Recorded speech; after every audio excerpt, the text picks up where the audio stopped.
Imagine the train running from Rosenheim to Bad Reichenhall through the snow-covered foothills of the Alps, and you're gazing up at the snow-laden mountain slopes. Up there, on a mountain saddle at 1,180 meters, a woman waits for the next spring. The hut keeper, the guardian of mountain solitude. Her name is Ursula, and she's the winter keeper of the Hochalm mountain hut. For 4 years, she's spent the winter nights here alone, from December to April.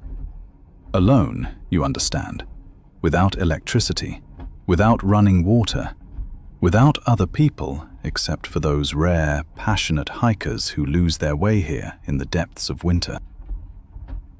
The snow came early that year. Already in October, the first white blanket lay on the hut's roof like a warning, an omen. Ursula, in her mid-60s, with short white hair and hands darkened by decades of work, created her small world at the beginning of winter. She arranged supplies in shelves, checked the seals on the doors, repaired a hole in the roof shingles with tar and nails before the heavy snow came. The hut itself was built of wood 100 years ago, and it was a stroke of luck it still stood at all, hadn't collapsed under the weight of the decades. Thick beams of spruce and pine, wooden shingles on the roof, small windows with thick glass panes that steamed up in winter from the condensation of the indoor air. In winter, it was cold, terribly cold, and Ursula heated it with a great wood stove that stood in the center of the main room. The flames inside were her only company on the long nights, the only life she saw besides herself. The work a winter hut keeper does isn't spectacular, isn't dramatic, but it's important. More important than many works the world values. She shovels snow from the roofs before the ton-weight pressure damages the structure and crushes it down. She checks water pipes daily to ensure nothing's frozen and destroyed the lines. She records the temperature daily with an old thermometer, the snowfall with her eyes, the condition of the hut in her diary. She measures the snow with a meter stick. She holds everything together, so the hut is still there after the next season, still stable, still habitable for those who seek it, for those who need shelter. The days were terribly short. The sun hung low on the horizon, and sometimes, on the darkest winter days in January, it seemed not to shine at all. Instead, it remained dark all day long, only a pale gray somewhere between the mountains, a hint of weak light that made the snow visible but didn't warm it. Snow slid from the branches of the spruces and firs, made small explosions of white, small avalanches of powder. Ice crystals formed in the air, tiny glass refracting light. Ursula had routines, patterns that repeated daily, like a prayer, like a liturgy. Every morning, no matter how cold, no matter if it snowed or not, she went out with her broom and shovel and cleared the paths leading to the different corners of the hut. The path to the spring, which gave water even in winter if you didn't let the pipe freeze and sprayed it with hot water when necessary. The path to the woodshed, where boards were stored, where she chopped wood for the stove. The path to the outside toilet, which functioned in winter if you dared endure the painfully cold air, bitter as ice. She did this work slowly, with full attention, her thoughts sometimes elsewhere, with her daughter in Munich perhaps, or with her dead husband, who would have loved this work. The nights were long and dark and frightfully still, a silence so volumetric it almost had weight. She sat before the stove and read by candlelight, from old books left in the hut, books left by earlier winter keepers, diaries of men and women who'd known this solitude too. She wrote in her diary with pencil, noted small observations, small thoughts, like snow, 15 centimeters, cold wind from the north. A branch broke on one spruce under the snow. She ate simple meals, potatoes, soups from dried fruits and vegetables, bread she'd baked before winter and stored in the cold. She drank warm tea with honey, which helped keep her throat warm. She listened to the sounds of the hut, to the wooden beams cracking and creaking as they contracted and expanded in the cold, a silent language of the building. Sometimes, when the moon was full, she could see without candles, could do entirely without candlelight. The moonlight on the snow was so bright, everything looked overexposed, like a photographic negative of reality, like another world sleeping beneath the darkness. She'd go out then, just to look at the world, this moonlit mountain, this gleaming snowfield, this silence more beautiful than any music, greater and deeper than all the symphonies ever written or could be played. In these moments, she understood why she did this work, why she was here alone. Winter guests were rare, extraordinarily rare, almost non-existent. Sometimes, perhaps twice in an entire winter, a mountain hiker would pass by, a passionate person who had to climb mountains even in the depths of winter, who couldn't do without the peaks and heights. Ursula would welcome him like a saint, like an angel, would offer him warm tea, would listen to him tell of the world down below, of villages and cars and crowds and speed. She'd remember these conversations for weeks, would think them over again and again, would whisper them to herself in the silence of the nights. But mostly, usually, she was alone, entirely alone with the mountains and the snow. This was the beauty of this work, the hidden beauty of this winter solitude that only a few could understand. The solitude wasn't the problem, not anymore, not after 4 years. After 4 years, she'd learned to live with the silence, not to fight it, but to accept it and even love this sacred quiet. She'd learned that being alone wasn't the same as being lonely.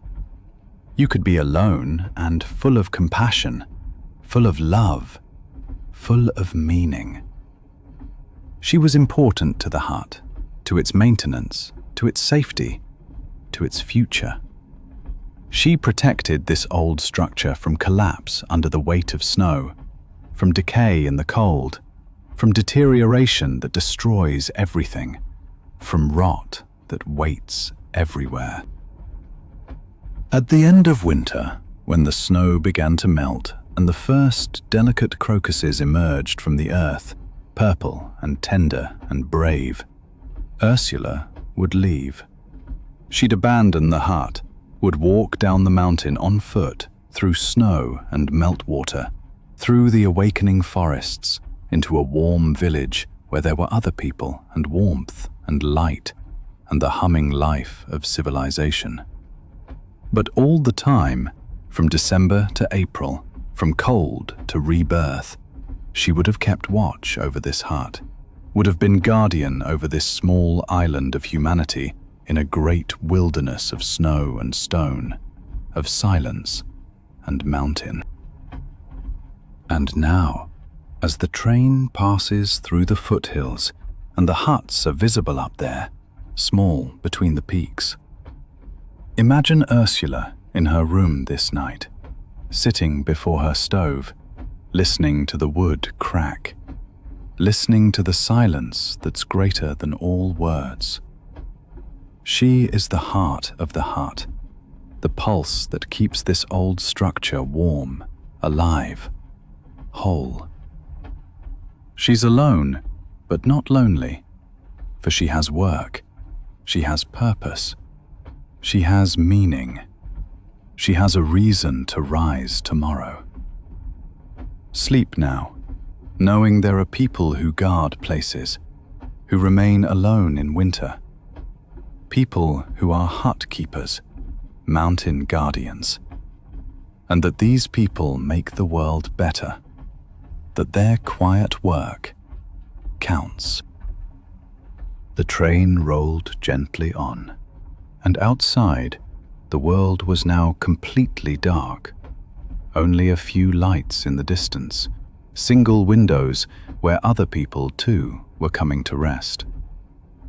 I thought about how many people in that moment all over the world were falling asleep, each in their bed, in their compartment, in their room, and how we were all part of a great, quiet movement, a movement into sleep. The rhythm of the wheels on the tracks, ta-dan, ta-dan, ta-dan, was like the breathing of a great, friendly animal that carried us all together through the darkness, through time. At the station in Graz, I hear it suddenly. The delicate plinking of a piano from somewhere, from the far side of the platform perhaps, or from one of the waiting rooms, or the dingy restaurants that reek of beer and wood smoke. I'm sitting in the train, my door still open, the evening sun slanting through, catching the brass fixtures next to me, nearly blinding, turning the velvet upholstery violet and gold. That one note, struck again and again, an F perhaps, or a B, throws me straight back, nearly 100 years ago, or 99. Time blurs with age into something fluid, uncontrollable, boundless. But the feeling is sharp as yesterday, as though time hadn't passed at all, as though the whole world had frozen in a single moment. The smell of brake fluid mixes with something sweet, peat perhaps, or cold coffee, and I close my eyes against the glare. And that brings back Emma, the piano tuner from Vienna, who told me her story as we traveled, back in 1926, the train crawling from Vienna to Graz at a pace that actually let people have a proper conversation. She'd come into my compartment because an old gentleman had been smoking in it before, cigar smoke, thick and blue, and I must have looked approachable because she asked politely if she might sit. Her hands struck you immediately, thin, bony, but with the muscle development in her forearms you'd normally see in seamstresses or carpenters.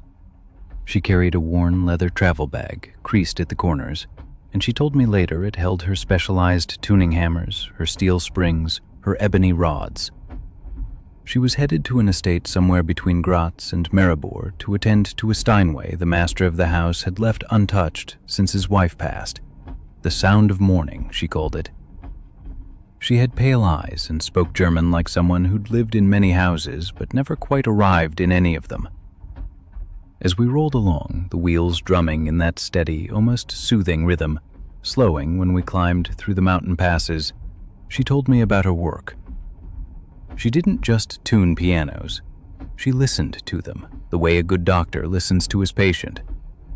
You could tell from how the A felt when you struck it whether a house had a damp cellar or whether it was so dry the wood had drawn taut as a wire. Some pianos spoke to her like elderly people too long shut in bedrooms.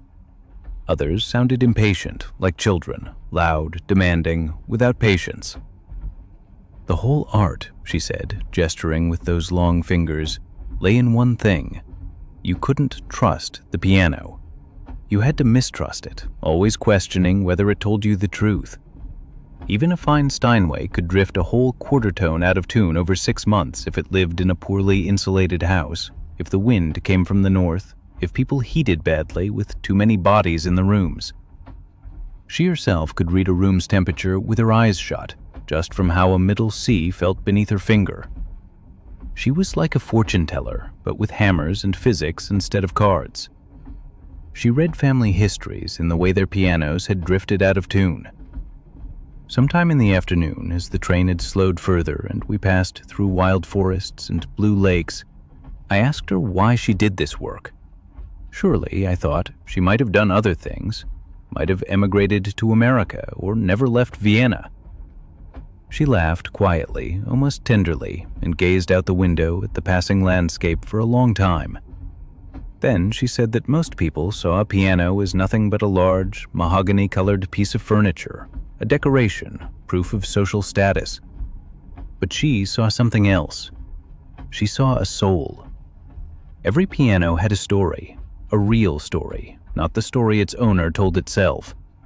That Steinway she was going to meet had been bought in 1903, she said, by an Austrian noble family that had long since come apart like torn cloth, like something that couldn't be sewn back together.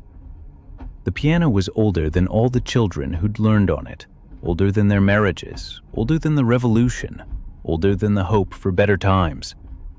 It would play long after they were all dead and forgotten, after their names had vanished from the family records. That was the eternity Emma sought, not in heaven or in books, but in the piano itself, in that machine of wood and steel that outlives its owners. She opened her bag carefully, like someone showing off their own child, and showed me one of her tuning hammers, dark red wooden handle, so smooth you could tell thousands upon thousands of hands had held it. The wood was warm as skin. She told me it was older than herself, inherited from her teacher, who'd received it from his teacher, and so on back. There was a line of people, she said with reverence in her voice, a family of piano tuners who'd passed this hammer down like a blessing, like a family heirloom, like a holy grail made of wood and steel. She was one link in that chain, stretching back across decades. Her task was to use it, respect it, and pass it on the way she'd received it, intact, alive, warm from hands greater than her own. As evening came and the train slowed further, the first twinkling lights of Graz appearing like stars descending to earth, she told me a story about the owner of the Steinway, a composer who couldn't publish his music because he was too shy, too uncertain in a world that had no place for him. He'd played only for his family, and only Emma, she said quietly. Only Emma truly knew how his music should sound, because she knew every fault in the piano and had coaxed them out like splinters from flesh. She'd heard his music from the inside out. She'd understood what he meant, better perhaps than he himself. When we pulled into Graz, the city lights blazing, the platforms crowded, Emma squeezed my hand briefly. She said that most people move through the world hearing only surfaces, like children who don't understand that something deeper lives beneath every note. But there's another tone, she said, one that lies beneath everything, beneath the station noise, beneath the hiss of the brakes, beneath your heartbeat and breath. If you listen long enough, truly listen, you can find it. That was her work. That was all she needed. I never saw her again. Perhaps she lived on somewhere in Vienna, in a small room overlooking the Danube. Perhaps she's long dead, while the world went mad and people forgot their own souls. But I'm absolutely certain there are still pianos today that have been tuned by her skilled hands, hundreds, perhaps thousands, and people play on them never knowing that a woman with fingers of steel and tender eyes made sure every single note was pure, that every tone had the right voice. The piano at Graz station falls silent. The sun sinks deeper, turns orange, then red, and the train begins to move again, as it always does. My eyes have grown heavy. I lean my head against the glass, and Emma is gone again, back to that time, back to the silence between the notes where she sits and listens still. The train rolled on gently, and outside, the world had grown quite dark, just a few lights in the distance, solitary windows where others too were settling into sleep.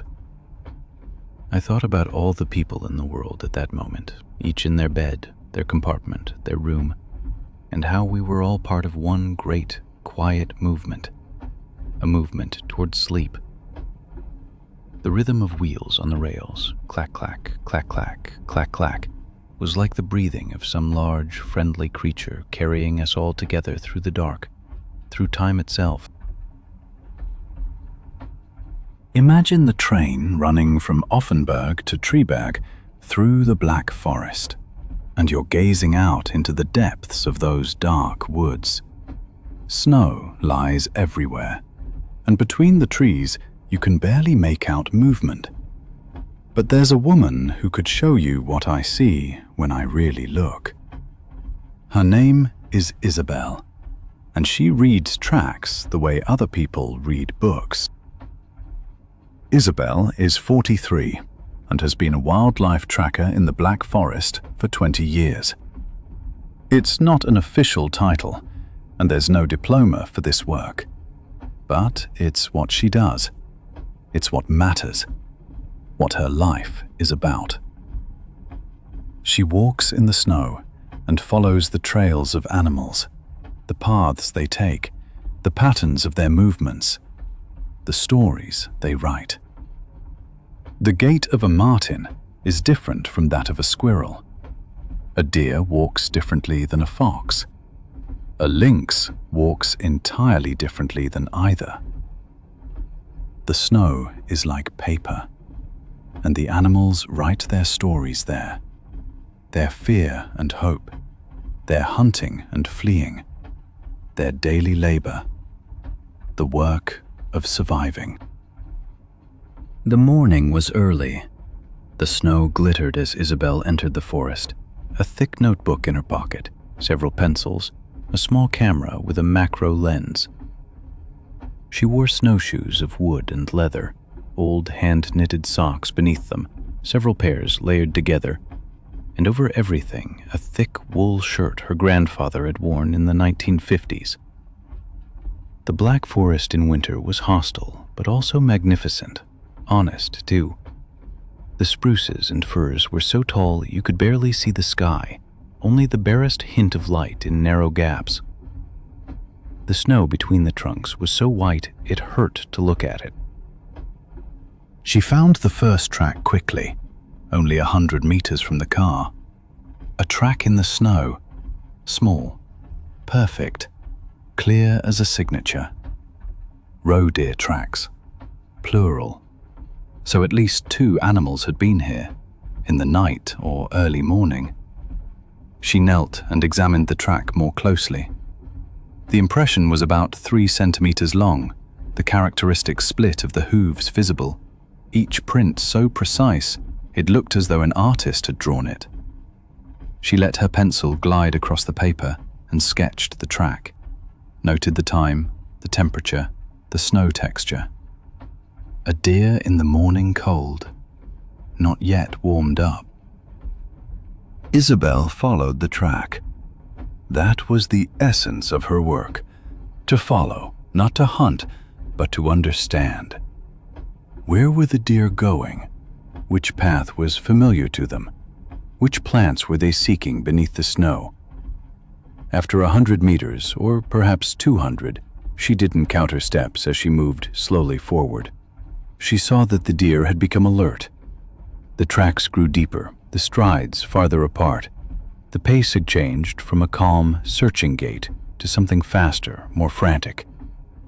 This was flight. Something had frightened them, torn them from their rest. She followed the flight line further, and there she found it. Fox tracks.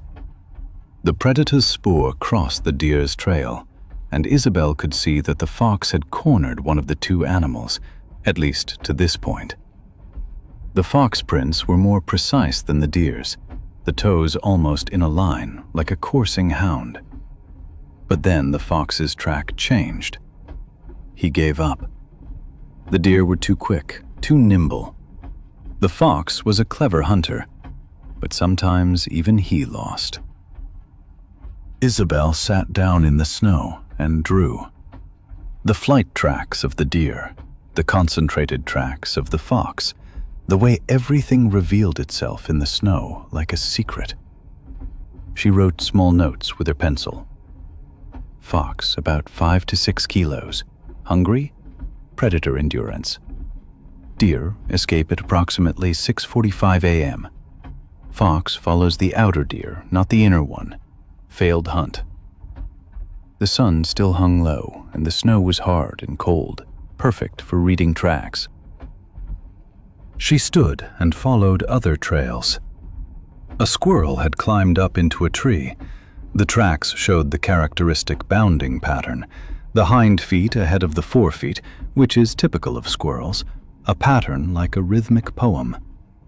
The depth of the tracks varied, meaning the animal had sometimes been slower, sometimes faster, sometimes anxious, sometimes slipping in the snow.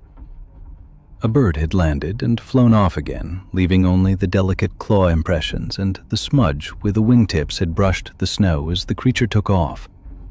It was a blackbird, probably, judging by the spacing of the claws. The hours passed like breaths. The Black Forest was silent except for the crunch of snow beneath her shoes, and occasionally, rarely, the call of a bird or the distant crack of a branch beneath snow's weight. Isabel wasn't alone, but she was solitary in the best way.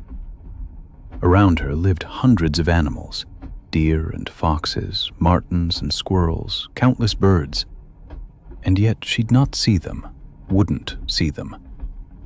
But she saw their tracks, saw their paths, saw their fear and their rest written in the white language of snow, like text in an ancient tongue. At midday, she found something rare. Lynx tracks. She went completely still when she recognized them, absolutely motionless. Only the steam from her breath in the cold air, and even that seemed to freeze in the unexpected silence. A lynx in the Black Forest. That was rare. That was extraordinary. Wilderness had brought a great predator back to this forest after decades of absence. She photographed the tracks from various angles, drew them with the greatest care, measured the length and width and depth of the claw impressions. 4 centimeters long. Powerful. This was a strong animal. Male, probably. Isabel had been lucky. Many people would search their whole lives and never see a genuine lynx track. This track was a gift, an omen, a sign that the world was still wild, that nature had reclaimed itself in these deep Black Forest places. The afternoon sun grew lower, painted long red lines between the tree trunks, like blood or fire. The snow began to gleam in that cold light, the shadows turned blue as ink, and the whole world took on the character of a dream. Isabel was slowly growing tired, but it was good tiredness, the tiredness of someone who's found something precious, something that can't be bought with money. She'd found a story in the snow, a drama of hunting and flight, of survival and death, of wilderness that sustained itself and revealed its secrets to anyone awake enough to see it, attentive enough to look. She left the forest the same way she'd come. Her footprints led her back, and she could see how the sun had made her own shadows very long in that short winter day. The path was long and it grew cold, but Isabel barely noticed, too immersed still in the stories she'd read in the snow language. In the notes she'd made were 100 small observations, 100 small stories. A squirrel that had dug a hole and then run away, perhaps without finding what it sought, perhaps successfully or not, only the squirrel knew. Pigeon tracks showing that the birds pecked in the snow for seeds. A weasel, thin and quick, whose track was like nothing but a thin wire mark in the snow, as if someone had drawn a line with a pencil. And somewhere out there, in the depths of the Black Forest, the lynx was making its way, invisible, but not unnoticed. And now, as the train runs from Offenburg to Treberg, and the dark forests rush past like an endless cathedral of wood and snow, imagine Isabel in her room, organizing her notes. She writes down what she found, where the animals were, how they lived, how they survived, how they died, how they hunted. She's the invisible chronicler of these forests, the reader of the silent language of snowfields. And you, if you could look as she does, would see that beneath the white, a whole world of life and adventure exists, waiting only to be read. A world older than people and more beautiful. Sleep now with this certainty. And somewhere in that dark landscape, I thought still, other people sleep now in their beds, in their houses, and the moon watches over them. And the moon watches over us, and everything is in its place. The fields are in their place, the forests are in theirs, the rivers in theirs, and I'm in mine. Here in this carriage, here in this warm cradle of wood and cloth and metal that carries me where I need to go, without me needing to be awake, without me needing to do anything but trust and rest. Imagine the train running through the spruce forest between Plauen and Hof, and you're sitting by the window. Outside, fresh snow lies on the dark branches, and the tree nursery I want to tell you about hides behind that white silence. I want to tell you about Margareta, a woman who's been doing something for 40 years that almost no one notices, almost no one knows. And yet her work is visible everywhere, if you know where to look. Margareta is in her early 60s, a small woman with steel grey hair always plaited in a thick braid.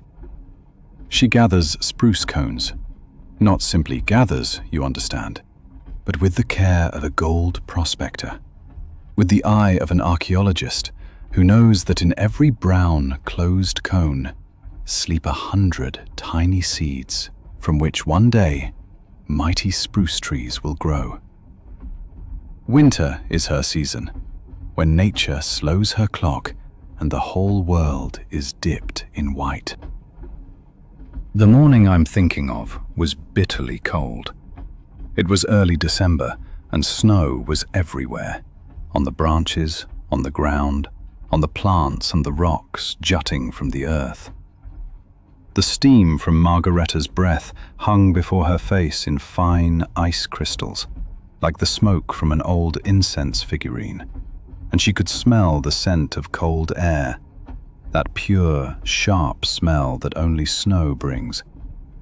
She wore 2 layers of wool under her dark green jacket, gloves of llama wool that a granddaughter had knitted years ago, and a great rucksack on her back that had traveled with her for decades. The fabric was frayed at the edges, but the straps were reinforced with thick leather, because Margareta knew that weight adds up, and good tools must endure. She entered the forest at 7 in the morning, as she did almost every day in that season. The snow was ankle deep, and sometimes she slipped on the icy layers beneath, smooth as polished glass. But Margareta was never in a hurry. A good cone gatherer never hurries. From 4 decades of experience, she knew that haste clouds the eyes and the finest cones won't bend to human impatience. The spruces stood close together, like old friends warming each other in that hostile season. They were tall, 30 or 40 meters at least, and their lower branches hung nearly to the ground like outstretched arms. The light of the winter sun fell only in thin golden stripes through the dense needlework. Sometimes Margareta would simply stand still, head tilted back, and watch where that rare light turned golden red between the trunks. It was beautiful there, but there were no good cones. The valuable cones hung on the lower branches of the older trees, where less snow clung and where the cones had already turned brown weeks before. She knelt down carefully so as not to sink too deep into the snow and lose the warmth from her body. She stretched her arm beneath the branches, and her old fingers searched like a blind woman feeling a beloved face. Each single cone she found was briefly weighed in her palm, briefly examined. Had this cone already opened? Was it losing its seed? No, this one was good. The scales still sat firmly closed. This cone she would take. Margarita thought of the tree nursery, the long row of greenhouses where the seeds would germinate. She knew the owner, Herr Richter, an older man like herself who'd devoted his whole life to these trees. He trusted Margarita's judgment completely. He knew she recognized the good cones, those with the right moisture content, the right ripeness, those with the strongest power in their tiny seeds. Each cone Margarita brought was already a small prophecy of 100 new trees, of a century of timber, of playgrounds, of houses, of paper and fuel and life. Hour after hour passed. The snow, sliding from the branches when she moved them too much, fell on her head, on her shoulders, melting in her neck into little streams that ran down her spine. She laughed quietly to herself sometimes. The rucksack grew heavier and heavier. The tree nursery needed about 2,000 good cones in winter. That sounded like a lot, but it was a task that wouldn't be hurried, that could only be fulfilled through patience and daily repetition. Some days she gathered together with other gatherers, women like her who knew and respected this work. On this day, Margarita was alone. She preferred it, really, this solitude among the spruces, this deep stillness broken only by the soft rustling of needles when she moved them, or by the dull sound of a cone dropping to the ground. At midday, she ate a piece of bread she'd wrapped in paper, sourdough from the village bakery, hard and delicious, and drank tea with honey and lemon from her thermos. She sat on a frozen log and watched the movement of the air, how ice crystals sparkled in the sun like tiny diamonds, how the light bounced in 1,000 directions. A bird, a coal tit perhaps, hopped on a branch, its black head in that characteristic tilted position, its white cheeks gleaming in the light. Margarita remained perfectly still so as not to disturb the creature. These moments, these instants between forest and human, were precious to her, sacred even. The snow crunched beneath her steps as she marched deeper into the forest, deeper into that realm of silence and light. She had a system, a pattern she'd developed over decades, a routine that had become a kind of meditation. She knew this part of the forest like her own kitchen, knew each spruce, the tall ones and the medium ones, knew which trees bore the most and largest cones, knew the paths between them, knew too the dangerous places where snow bridged frozen streamlines treacherously, where rocks lay hidden beneath the white. After 30 years, these trees had become old acquaintances, and she greeted them almost like old friends, even calling them names in her mind sometimes, speaking to them in a low, singing voice when she thought no one could hear. The afternoon sun was weak but worn. It painted long shadows between the trunks, and the forest looked like a vast, sleeping creature. The day was drawing to a close. Margarita felt the tiredness in her legs, the pleasant burning in her arms and shoulders, the feeling of fulfillment that only true work brings. She'd filled her rucksack, perhaps 600 cones, perhaps more.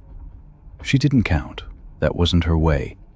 She'd do that at home, in her warm room, when she spread the cones on tables and selected and arranged them. She left the forest the same way she'd come, her footprints like a red thread leading her safely back home. In the distance, she could see the lights of a house, a window glowing warm as a candle. She could imagine how it smelled in there. Tea, perhaps, warm soup, wood in the stove. She thought of her own kitchen, her warm table, the rest that awaited her. The rucksack pressed heavy on her shoulders, but it was good weight, the weight of a woman who knows she's done something important. The train between Plauen and Hof passes through this forest every day, and none of the passengers know of Margareta and her quiet, continuous work. And now, as the train glides into the night, and the spruces rush past outside like long shadow journeys, imagine Margareta in her kitchen, warming her hands on a cup of tea, already planning tomorrow, the next forest, the next cones, the next trees that will grow from her hands, from her patience, from her quiet, unremarked labor. She's invisible, this woman, and yet her forests are everywhere. Sleep now, reassured by this certainty, that beneath the snow, beneath the earth, new life is growing. That from Margareta's work, a green future is unfolding, one that will endure long after she's gone. And as the train rolled on through the night, ta-dun, ta-dun, I noticed how my thoughts grew slower, how the images in my head grew softer, how the edges blurred.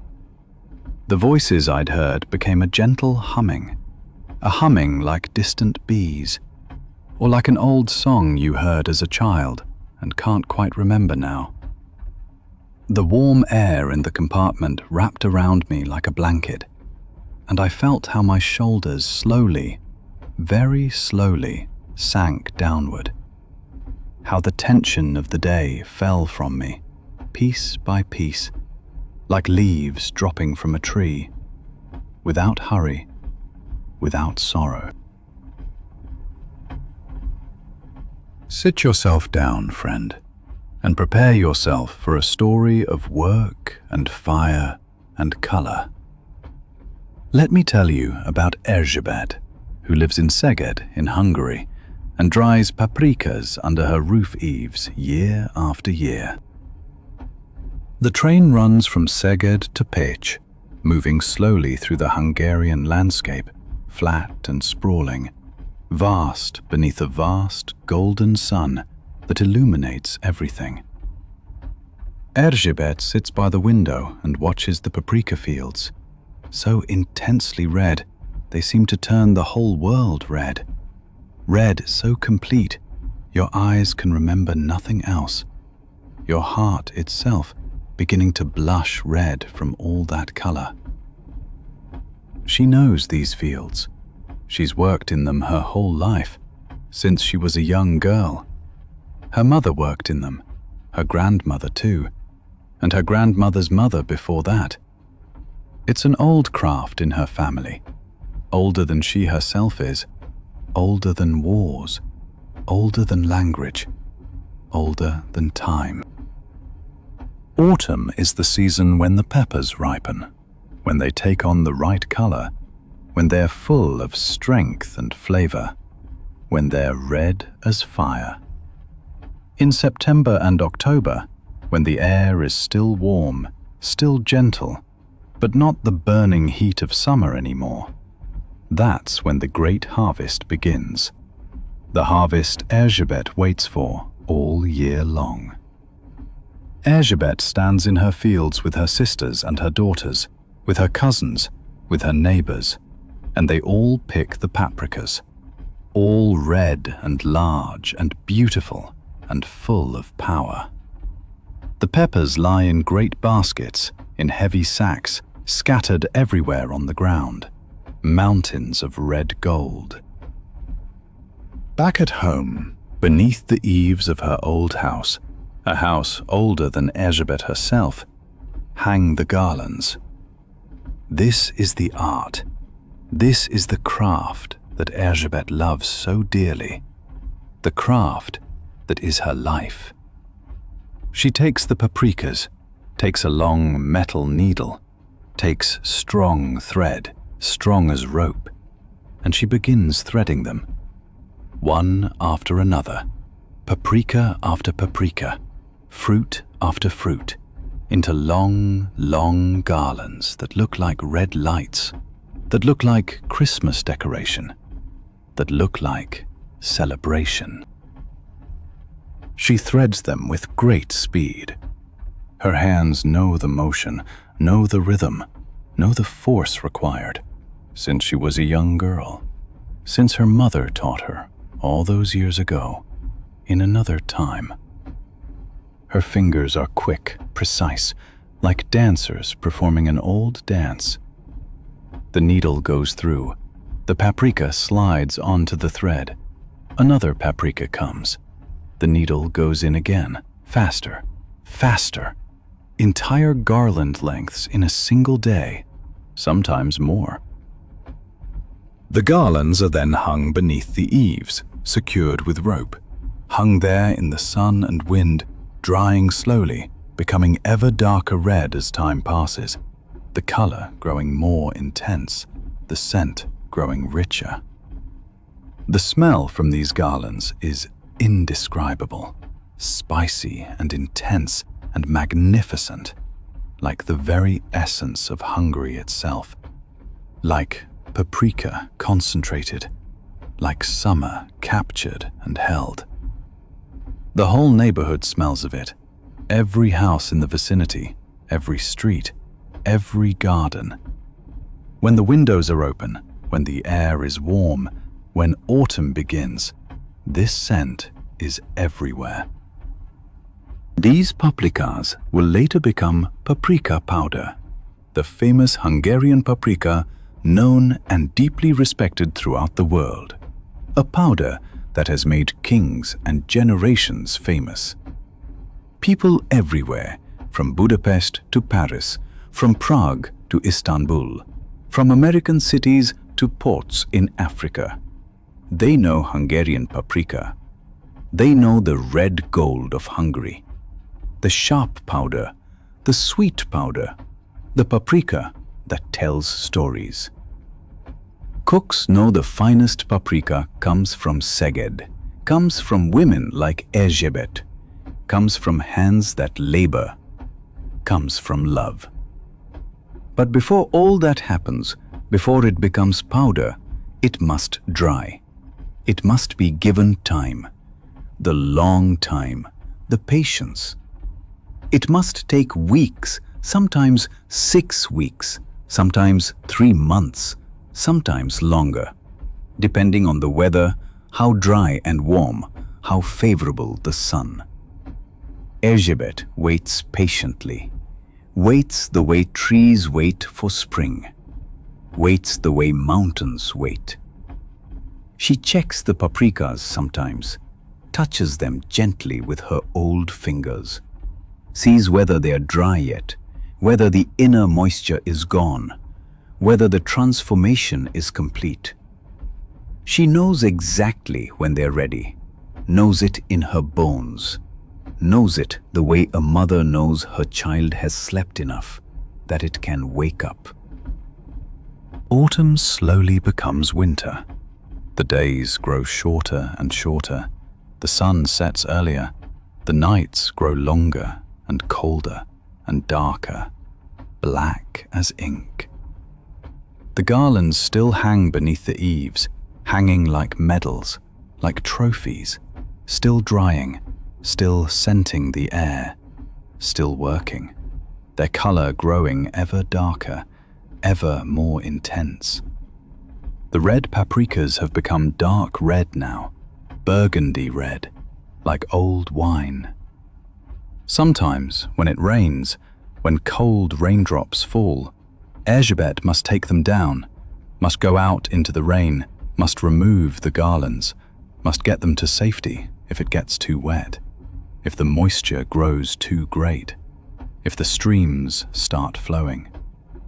She stores them indoors then, in her house, in a special dry room she and her late husband built many years ago.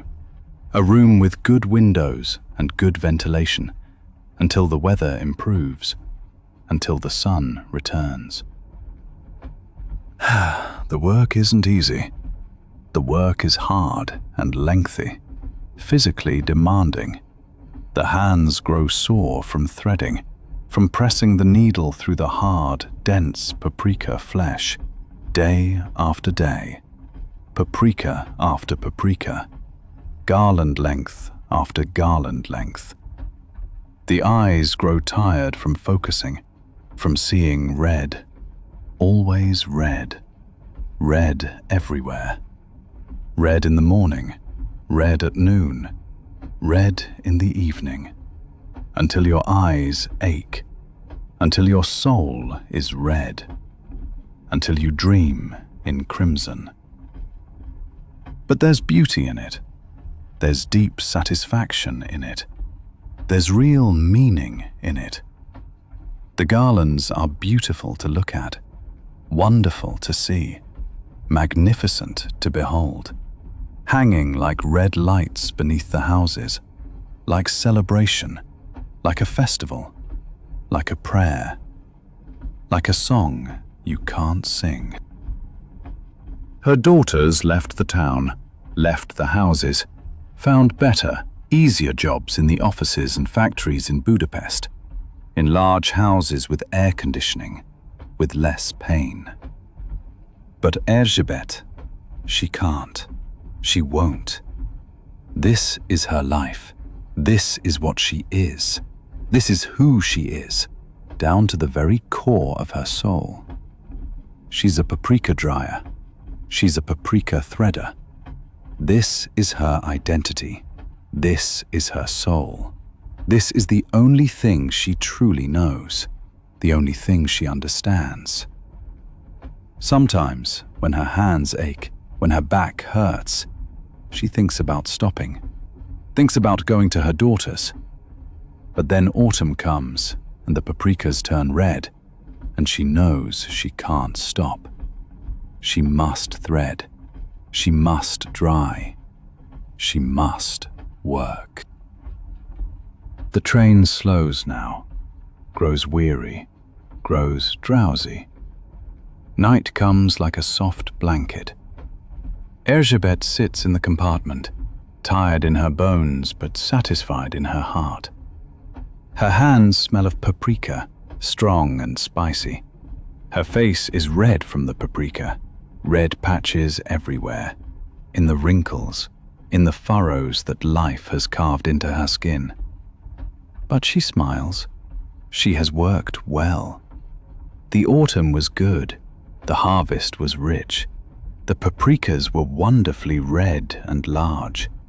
The garlands have become beautiful, have become art. The train carries her into the night, and she sleeps, dreams of red garlands, of paprika scent, of her mother, of her grandmother, of all the women in her family who did the same, hundreds of years reaching back. Sleep now, my friend, and dream with Erzsébet of her roof eaves, of the long, magnificent red paprika garlands hanging like lights, of the spicy, intense scent that fills the whole world, of the warm autumn in Hungary, of work that is beautiful and meaningful, of hands that labor and create, of life repeating itself year after year, autumn after autumn, the way it always has been, the way it always will be, so long as there are people who work, so long as there are still people who love the craft, who can't let it go. Lean back, friend, and listen well to me. I'll tell you about an old man named Ioan, who lives in Transylvania and still remembers the way things were, the earlier times, the people and places that don't exist anymore. The train runs from Brasov to Sighisoara, runs through the Carpathians, through Transylvania, through a landscape that is old and dark, and full of mystery. The mountains are vast and fill the whole sky, and the forests are deep and dark and full of trees older than most men.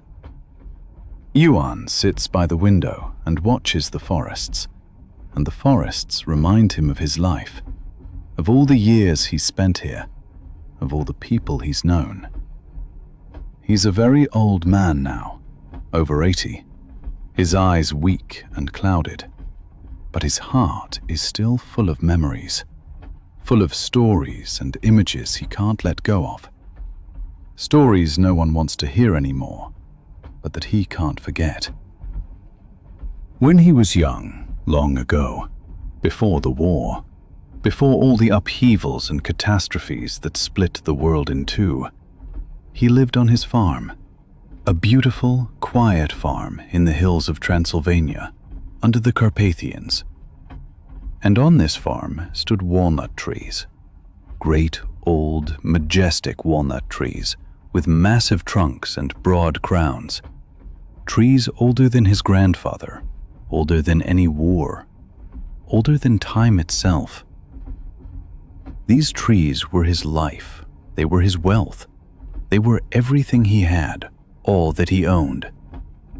The walnuts from these trees were legendary throughout the entire region, larger and finer and sweeter than any others, and his name was known across the land, famous among merchants and traders and bakers who wanted his nuts. Now, so many decades later, he remembers the harvest time, the early autumn when the nuts grew ripe and began to fall slowly to the earth. He was a young man then, strong as an oak, full of energy and life. He would go out with long, heavy wooden staffs, would strike the trees, would make the nuts rain down, would gather them, would lay them in great baskets, would weigh them, would sort them. But that was so long ago. So long ago it seems like another life, like another person entirely. Johan watches out the train window and sees the trees. And he knows there are still trees on his old farm, that perhaps they still bear nuts, that nature carries on, with or without him. But gathering the nuts himself, he can't do that anymore, not alone. His hands are too weak, his strength is gone, his back is too old, his legs too tired for standing. Life has taken all that from him, the way it takes everything, with time and with aging and with sorrow. He often thinks back to his wife, Maria, who died 3 years ago, who died in a cold, damp autumn when the nuts were just ripening and falling from the sky. She was there with him when he gathered the walnuts, all the time, all those decades, all the years he can remember. She held the baskets, she counted the nuts, she laughed like a young girl when a nut would fall on her head and she'd have to duck quickly. They were together, young together, strong together. They built their life together, nut by nut, year by year, harvest by harvest. They'd known each other since childhood. Now she's gone, has gone to a place where he can't follow, where nobody can follow. And he's alone in a train, traveling to a place where he knows no one, to a place he doesn't understand, to Sigiswara, where his daughter lives. A daughter he barely knows because life kept him too busy. The walnuts are brown and round and hard, with a fine shell like leather, like old skin, like life itself. When you break them open, when you crack them with the right tools, you find the meat inside, the kernel. yellow and oily and sweet tasting, sweet as honey, bitter as love. The shells can be sold to dyers, can become color, can become ink, can become things you can't imagine.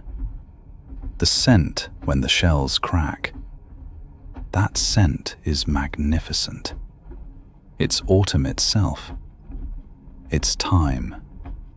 The nuts themselves can become oil, golden oil, can become food for kings, can become medicine, can become so many things.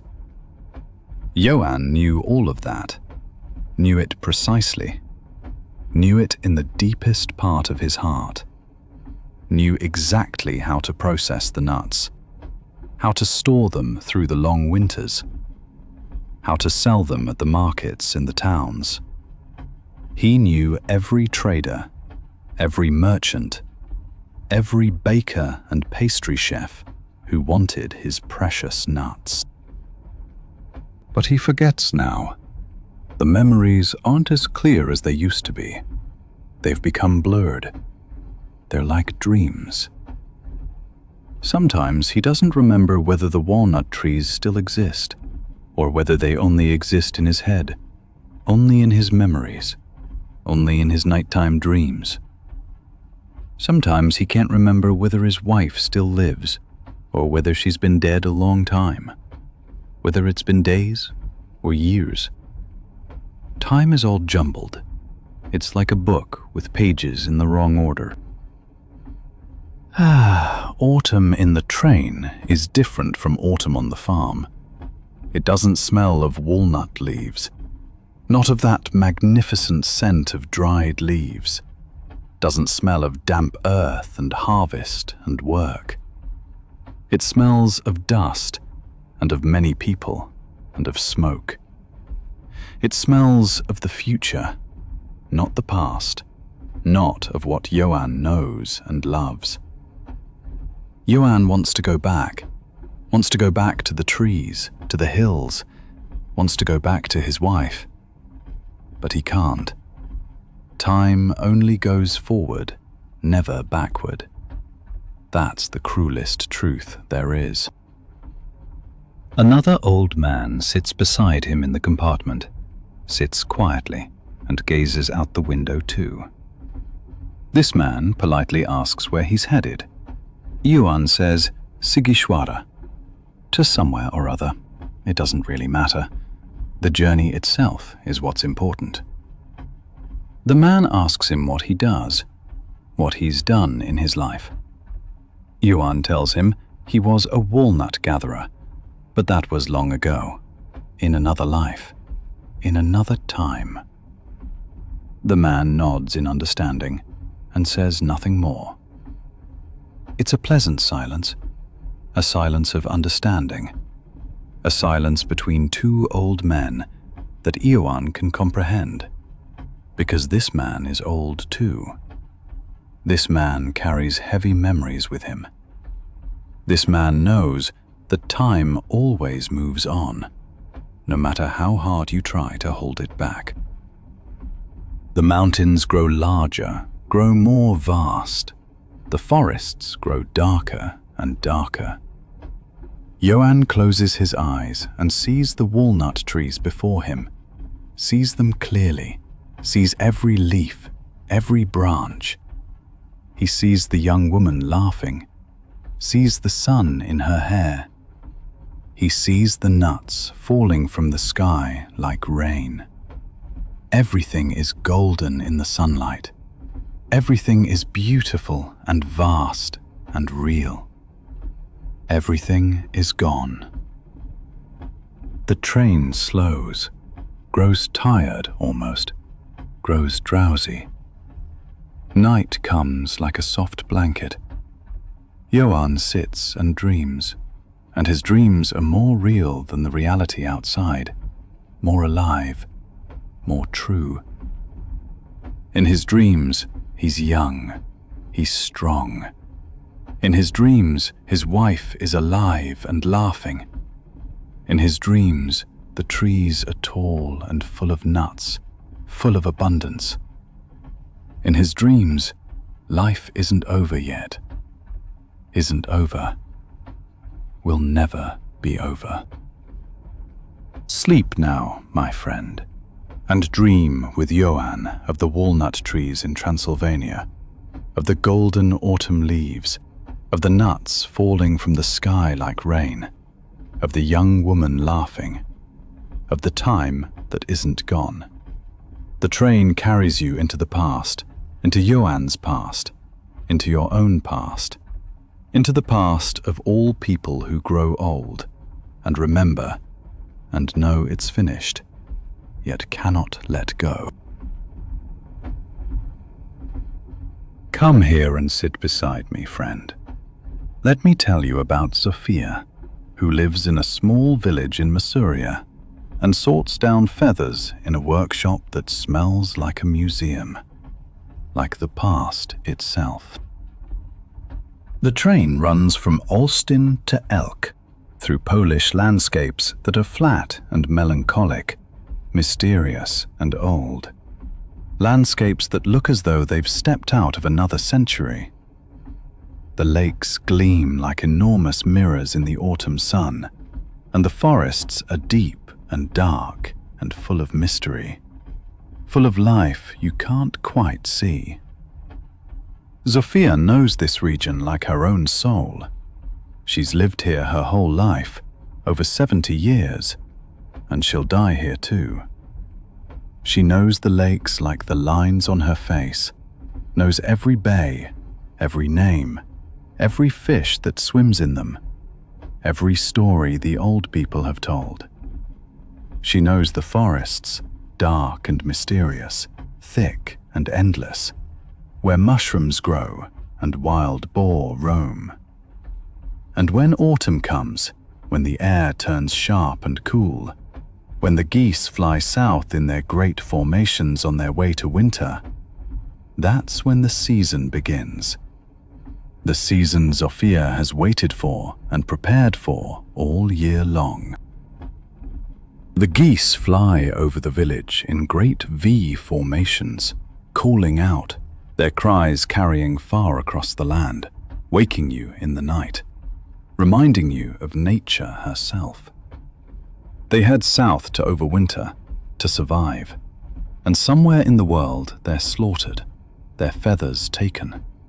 And these precious feathers, so light, so warm, find their way to her little workshop in Masuria, to her room filled with white and grey feathers, with history itself.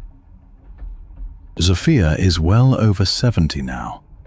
Her eyes aren't as sharp as they once were, not as quick. They need more light now.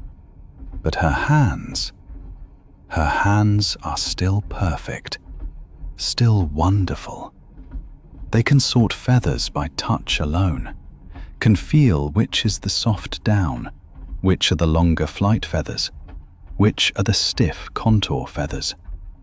All of that you can sense when you've worked at it for decades, when your hands have been trained by 1,000 years of family knowledge.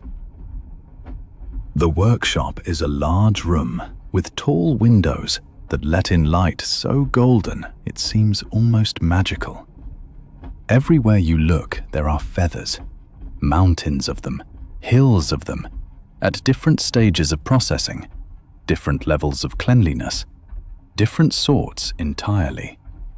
A great part of the work is washing. The feathers must be completely clean. Every bit of dirt must come away. Every trace of blood must be gone. Anything that isn't pure must be removed. Sophia has large wooden or metal containers filled with water that she heats over a small stove, and she washes the feathers in hot water with gentle soap, very carefully, very tenderly, so the fine inner structure isn't damaged, so the beauty is preserved. She works at it for hours on end, her hands in warm water, her hands red and nearly scalded. But she carries on, because that's the way, that's the method. She takes the feathers, sorts them, washes them, sets them aside, takes more, tends to everything with great care and great love. Once the feathers are washed, they must dry, must be given time. They lie on great white cloths, spread out in the sun, or before the stove when the weather turns cool and the rain and fog come. And Zofia turns them over several times a day, spreads them out, makes sure none are stuck together, none are knotted. The smell of damp feathers is peculiar, not unpleasant, simply the smell of work and life and nature.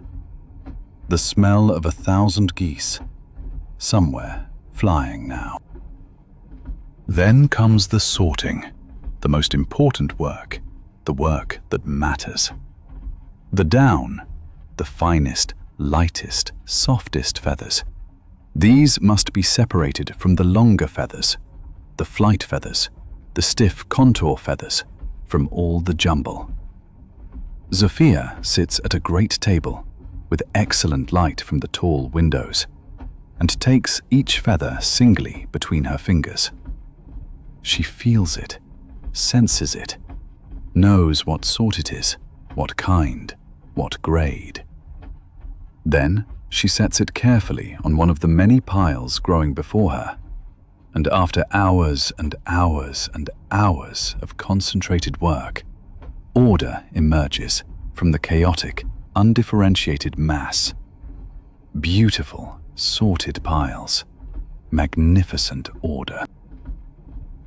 The down, the fine white or grey down, this goes into the finest pillows, into the most expensive, most luxurious quilts in the world, into the grand hotels and the wealthy homes, into the bedrooms where people dream. The material is then taken to merchants, to manufacturers of pillows and beds in distant countries, far from the Surya, who never know who created that white, magnificent stuff, who worked on it with such great care, who made it so indescribably soft, so wonderfully warm, so long-lasting, longer than some people live. Sometimes, when Zofia sits and sorts, when her eyes focus on each single feather, when her fingers work and time passes without her noticing, she gazes out the window. She sees the lakes, glimmering and grey and vast. She sees the forests, dark and mysterious, dense and endless. She sees the other houses in the village, old houses, houses built by her grandparents and their grandparents before them. Everything is grey and green and brown in this autumn. Everything is melancholic and beautiful. Everything is full of time and history. Sometimes she sees a single goose, too, a goose that didn't fly south with the rest, that's still here, alone, perhaps lost. And she watches the bird and thinks, well, that's life, that's nature, that's reality, that's how it must be, that's how it always is. Autumn grows colder and colder. The rain comes, falling in great drops on the windows, on the roof, on the earth. Zofia keeps a small fire in the workshop so it doesn't get too cold, so the feathers dry well, so the wood crackles and the warmth spreads out. The smell of feathers mingles with the smell of wood smoke, with the scent of blessing and time, is a peculiar mixture, a mixture that exists only here, only in this workshop, only in Zofia's world, only here in Masuria. Her wife came to visit sometimes, bringing hot tea, bringing bread with butter, home-baked bread, and they sat together and spoke very little, but it was a good silence, a deep silence, more meaningful than 100 words. The wife understood that Sophia didn't care much for talking, that the work mattered more than conversation, that the feathers mattered more than the world outside. The hills, the mountains of feathers, they grow and grow. Sophia works 8 hours, 9, 10 a day, sometimes more, sometimes until dusk comes, until the lights go on, until night arrives. Her fingers become red and raw from the fine work, from the concentration, from the heat of the water. But she wraps them in cloth and carries on, because it must be done. This is life. This is what she does. She sorted feathers her whole life long, since she was a young girl, since her mother taught her, and she'll do it till the end, until her hands are too weak, until life is over. The train slows, grows slower still, and night comes like a gentle hand drawn across your eyes, telling you it's time to sleep. Sophia sits somewhere on the train, tired from the work, but quiet in her heart, filled with peace. Her hands lie in her lap, red and rough and beautiful, but proud too. They've sorted so many feathers, brought so much order to chaos, created so much beauty. She knows that somewhere a child is sleeping in a pillow filled with her feathers, sleeping wonderfully, warm and safe, dreaming of geese and lakes.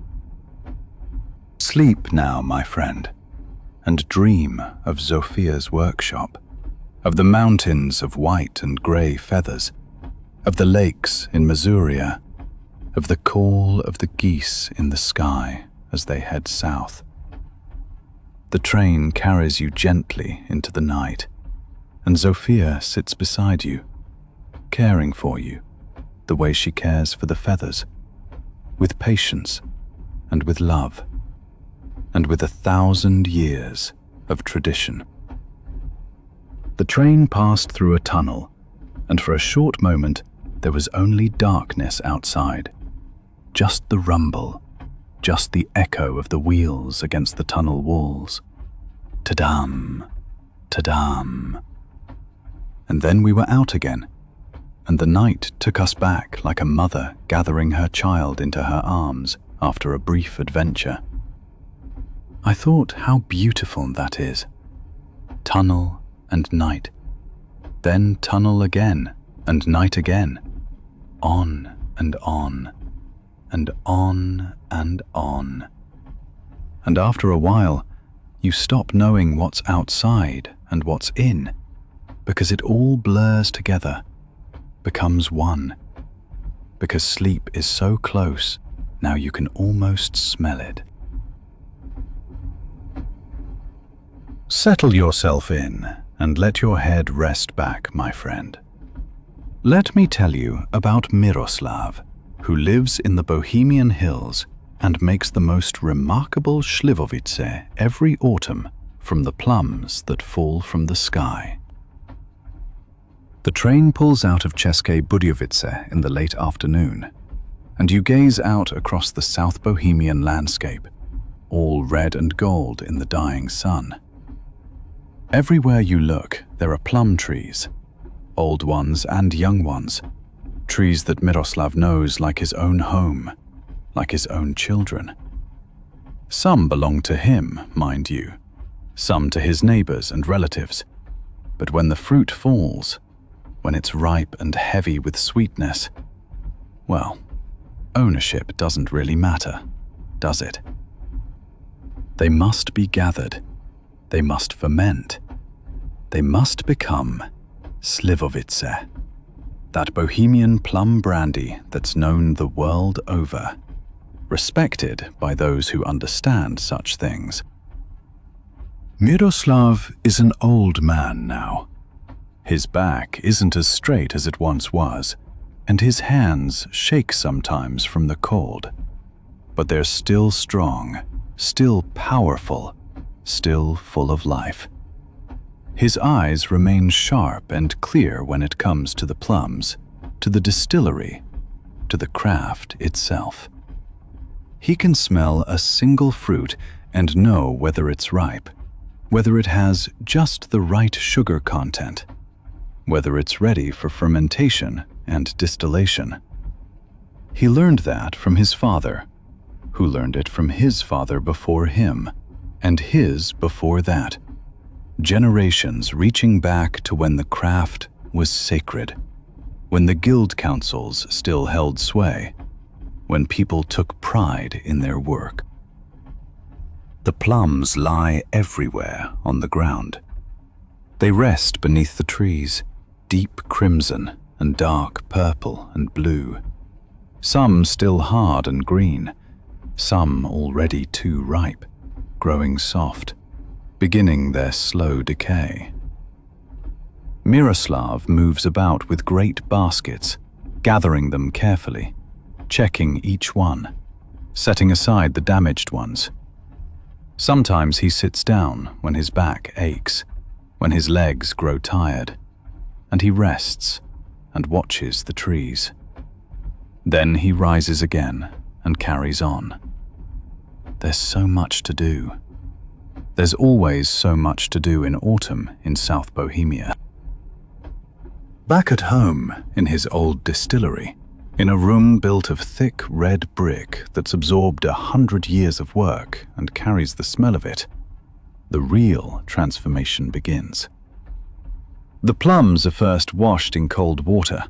The soil must come off. The leaves must be rinsed away. Then they're crushed in great wooden or metal vessels, and Miroslav works with full force using wooden mallets until the fruit becomes a thick paste, until the juice flows, until everything's thoroughly mixed. There's a moment, a magical moment, when the fruit begins to open, when it surrenders, when the cell walls break and everything spills out. The sweetness, the aroma, the very essence and soul of the fruit. The scent in that moment is indescribable, spiced and fruity, like summer itself trapped in a room. He leaves the mash to ferment in great barrels, sometimes weeks, sometimes 2 months, sometimes longer, depending on the sun that year, how ripe the fruit was, the temperature in the distillery. Fermentation is a mystery, you see, a great mystery. You can't force it or hurry it along. You can only wait and watch, and occasionally adjust the temperature, open or close the windows. The yeast, the wild yeast that sits on the plums, that's what does all the work, converting the sugar to alcohol, slowly, week after week. Miroslav trusts it.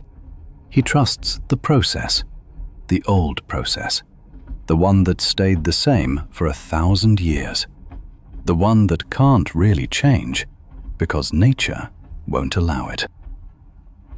After fermentation comes the distilling, and that's the crucial part, the critical moment, when heat and alcohol vapors come together, when you must be extraordinarily careful, when a moment's carelessness could mean fire, could mean explosion. Miroslav has an old copper still, a great gleaming machine of red copper that his grandfather bought, probably before the war. It sits in that brick room, and when the heat starts under the great kettle, when the fire roars and flares, you know the magic is beginning, that something wonderful is about to happen. The first spirit that comes through the spout is too strong, too rough, too sharp. That's the foreshot, as Miroslav calls it. It's nearly poisonous, not meant for drinking. Miroslav throws it away without hesitation, won't risk anyone poisoning themselves on it. Then, after a while, comes the good part, the heart of the run, what we call the middle cut. That's it. That's the finest spirit you'll ever taste in your life.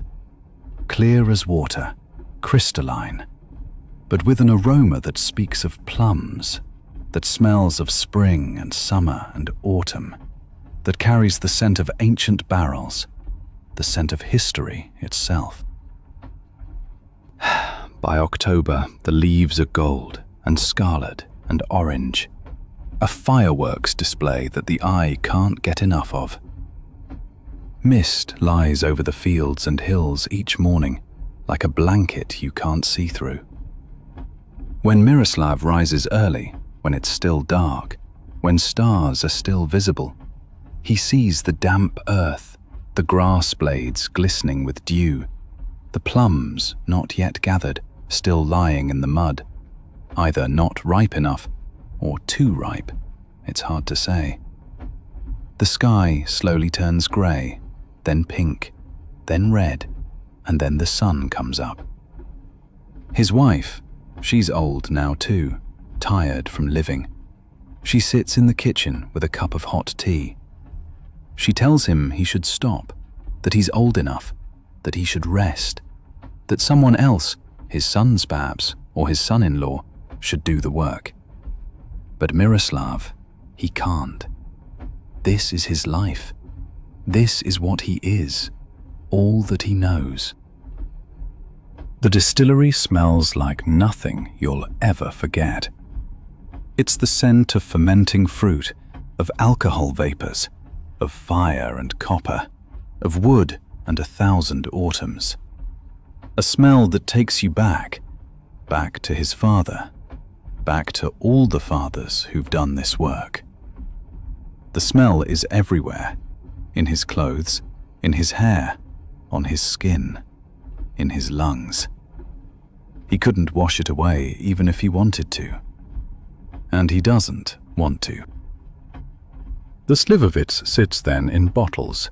Some ends up in wooden barrels where it matures, where it's given time to become what it wants to be, what it can be. A year, 2 years, sometimes 5, depending on how old the barrels are, on how patient Miroslav can be. He has barrels marked 1985, marked 1990, barrels older than young people, older than kings and countries. The train slows, the rhythm shifts, and we move into the darkness of the night. Miroslav sits somewhere in a compartment, tired, but with a deep satisfaction in his heart. His hands smell of plums and alcohol. His back aches from the day's work, but that's all right. That's the way of things. The work was good, was worthwhile. The plums were ripe. The fermentation was strong and healthy. The spirit will be good, will be excellent. In a few months, when the weather turns cold, when winter comes, he'll open the barrels and drink, or give some to an old friend, or take it to market to sell. The slivovitze will be his life, will be his legacy, every last drop, every last breath. Sleep now, my friend, and dream of Miroslav's hands crushing the fruit, of the distillery's scent, of the warmth of the barrels beneath your fingers, of the burning sweet taste of 100 years of Bohemian craft. The train carries you into the night, and Miroslav sits awake in his compartment, waiting for the next autumn, the next plums, the next chance to make slivovitz the way the old masters taught him. The scent follows him everywhere, will never leave him, will be his life until the end. The train passed through a tunnel, and for a short moment there was only darkness outside. Just the rumble, just the echo of the wheels against the tunnel walls. Ta-dam, ta-dam. And then we were out again, and the night took us back like a mother gathering her child into her arms after a brief adventure. I thought how beautiful that is. Tunnel and night, then tunnel again and night again, on and on, and on and on. And after a while, you stop knowing what's outside and what's in, because it all blurs together, becomes one. Because sleep is so close now, you can almost smell it. Make yourself comfortable, friend. I want to tell you about Katerina, who ventures out into her fields in autumn in Slovakia, when the nights grow cool and those great green heads have finally reached their full strength. The train rattles out from Bratislava, the platform disappearing behind you, and soon you're gazing through the windows at the Slovakian landscape stretching out for kilometers on end, like some vast green book with endless pages. You see fields everywhere, just fields, all of them. And if you look carefully, you can make out the cabbage heads in perfect rows, green and substantial and firm, rather like soldiers standing at evening parade. Katerina knows every one of those rows, every single furrow, every stone in the dark earth. She planted them herself in spring, back when the days were still short and the sun barely warmed the ground. She pressed every seedling into the damp earth with her work-hardened fingers, patted it down so it wouldn't slip back up, watered it, and then waited, weeks on end, for that tiny thing to grow and grow and grow. Now, in late September and early October, when the autumn wind sweeps across the fields and the air smells of mist and damp earth and something faintly sweet, the season arrives that Katerina has both longed for and dreaded all year. Harvest time. The hardest work, but also the most beautiful. The time that gives her life meaning. The time that makes her feel truly alive. The cabbage doesn't come easily from the earth. You can't simply tear at it like a weed. That would ruin everything, damage all the leaves. Katerina must wait until the morning sun has burned the frost from the outer leaves, and then she takes her old spade, a tool that's already 5 decades old, and digs and loosens the soil. She must work under each head, carefully, carefully, must lift the whole weight without a single valuable leaf tearing or breaking. She works for hours alone in that field. Sometimes her daughter comes to help, but mostly it's just Katerina and the great autumn sky, turning gray and then orange and red and gold as the sun sinks behind the mountains. Her back aches after such days, she won't deny that, but it's a good sort of ache, the ache of work that means something, that creates something, that brings something worthwhile into the world. The first batch she brings to her old workshop, the cellar of her house, a large damp room of stone and dark wood that's come to smell after all these decades of harvests and fermentations in a way that's both sweet and sour and alive all at once, utterly unmistakable. Here, the real craft begins, the craft her mother knew, and her grandmother, and her great-grandmother before that. She takes the heads from her basket and positions herself at the old wooden board where cabbage has been cut 1,000 times, where the knife marks and scratches of decades are visible. With a great knife she inherited from her mother, one that's heavy and familiar in her hand, she begins to cut. The blade is sharp, gleaming in the weak cellar light, and the movement is always the same, in at the top, out at the bottom, and a tissue-thin slice falls away. The knife whispers, whispers, whispers, and with each cut, a whole head becomes a mountain of white and pale green, thin, parallel ribbons. She's made this movement thousands of times, perhaps hundreds of thousands in her life, and her hands know exactly what pressure is right, where to place the blade, when it's grown too dull and needs sharpening. There's a rhythm to it, almost a dance, something only someone who's done the same thing for decades, every autumn, year after year, can truly understand. In large wooden barrels and in old stoneware pots, in glass jars too, which she's collected over the years, she mixes the cabbage with salt. The salt is the secret, the heart of the whole art, what the old-timers knew. The salt draws out the cabbage's own juice, and that juice, that glorious cabbage brine, is what preserves everything later, what protects the sauerkraut from rot and spoilage. She takes the freshly cut cabbage in her hands, still cool and wet from the cutting, and kneads it, presses it, kneads again and again. Her fists work into the mass, pressing, pressing, pressing with all the strength of her shoulders until slowly, slowly, the juice rises and the cabbage becomes covered from above by a shimmering, salty liquid that looks like liquid gold. This work lasts many hours, from early morning until late evening. Her forearms grow tired, redder and redder with effort. Her hands swell and redden from the salt. But she doesn't stop, because she knows this is the most important moment.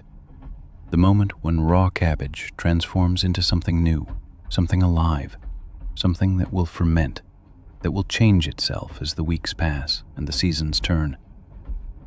The days grow shorter and shorter. Mist lies over the empty fields each morning like a gray ghost and doesn't disappear until the sun climbs high enough. When Katerina rises in the dark, when it's still night and the stars are still out, and heads to work, she wraps a thick wool shawl around her shoulders and pulls on old gloves with holes in them, sometimes gaps in the fingers too. In her cellar, the cabbage is fermenting now, day after day, week after week, and the fermentation is alive and active, a silent alchemy that needs no human hand.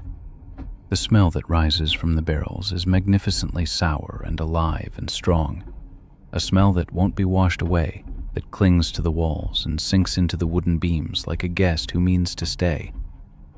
Sometimes, when she descends into the cellar's cold, she lifts the old linen cloth that lies over one of the barrels and peers down into the depths, into the mass.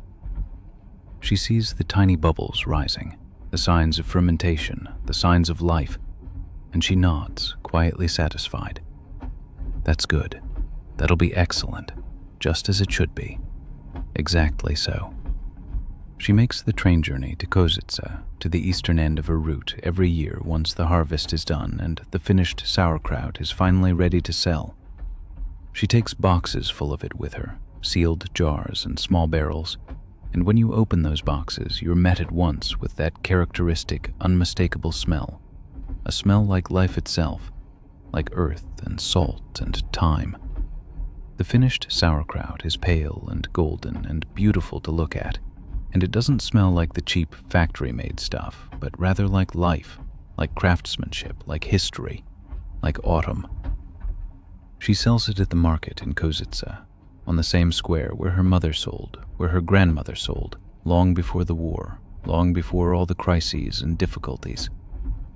People come from far away because they know Katerina's sauerkraut is the real thing, not the thin, inferior factory product from the city, but genuine, hand-processed sauerkraut made from her patience, her knowledge, her love, year after year, autumn after autumn. It's a heritage she carries forward, a knowledge that must not be lost. The train rocks you gently back and forth now, and you notice night falling over you like a warm blanket, your eyes growing heavier, your breathing becoming steadier and more even. Katerina sits somewhere in a compartment, tired from her work but filled with a quiet contentment that runs deeper than words. Her fingers smell of salt and cabbage. Her back still aches, but it's a good ache now, an ache that's transforming into rest. When she closes her eyes, she sees the filled jars in her mind's eye, each one a piece of her autumn labor, a piece of her love for this land, for this earth that she knows as well as her own skin. The train carries you into the night, and you're welcome to travel in dreams, to dream of Katerina's hands, of that glorious smell, of the security of decades of craft that continues on, year after year. And so we traveled on, the train and I and the few other passengers in my compartment or in the ones beside us, each in their own little corner of the world, each on their own path toward sleep. The warmth of the carriage, the quiet crackle of the heating, the clack-clack of wheels on the rails, all of it became a single song, a song without words, a song that carries you and soothes you and says, "You may let go now. You may rest now." The train travels on for you. Time travels on for you. The world sorts itself out while you sleep. I met the potter on a train from Meissen to Dresden. on an October evening when the mist lay so deep over the Elbe that you could only hear the water, a quiet, patient rushing somewhere beneath the grey. The station in Meissen smelled of wet leaves and the smoke from chimneys you couldn't see, and the train stood there like something that has waited a long time. She sat by the window, a woman around 50, with short dark hair and a face that was still in a way that reminded me of clay pots, round and solid, and without hurry. On her lap lay a box, not large, wrapped in newspaper, and she held it the way you hold something that isn't quite finished yet. Not tight, not loose, attentive. What struck me wasn't her clothes or her shoes, or the way she sat. It was the dust. A fine, pale dust on her forearms, on her neck, in the creases of her elbows. Not flour, not chalk. Clay. I knew that dust because, as a child, I'd watched a potter in a village I barely remember now. But I remember the dust, the color, the feeling when it dries between your fingers and tightens the skin. She noticed me looking at the dust and smiled, briefly, almost apologetically. "I never managed to wash it all away," she said. "It's part of me. The 30 years now. You could put me in a bath for a week and it would still be there somewhere, in a pore, under a fingernail. My husband says I'll eventually turn to clay myself." I asked what was in the box, and she carefully folded back the newspaper. A bowl, no bigger than 2 handfuls, grey-brown with a glaze that turned bluish in some places and was almost transparent in others, like ice on a puddle when the sun comes through. It wasn't perfect. One side was slightly thicker than the other, and on the rim was a dent, barely visible, like a fingerprint that had stayed there. "For a gallery in Dresden," she said. "They wanted something from me. I've been working on it for 3 months. Not on this one bowl, you understand, but on perhaps 40, 50. And this is the one that's left. The only one I didn't break." I looked at her, at this small bowl in her hands, and thought of the 49 others that were gone, of the weeks that lay in pieces. And she turned the bowl slowly, and the light from the train lamp moved across the glaze like water over stones. Then she began to tell me. Not about the bowl, and not about the glaze, and not about the gallery, but about the clay. About what it feels like the first time you take a lump of clay in your hand. Cold, she said. Always cold at first. And heavy, heavier than you think. And then you start kneading it, and the clay grows warmer and softer and more yielding, and at some point you feel, I don't know how to explain it, you feel that it's ready, that it wants to. She made a movement in the air with her hands, both of them, as though shaping something only she could see, and I watched her fingers move, slowly, circling, pressing and releasing, and it was like a dance, like a conversation between her hands and something invisible. The clay wasn't there, but her hands knew exactly where it would be.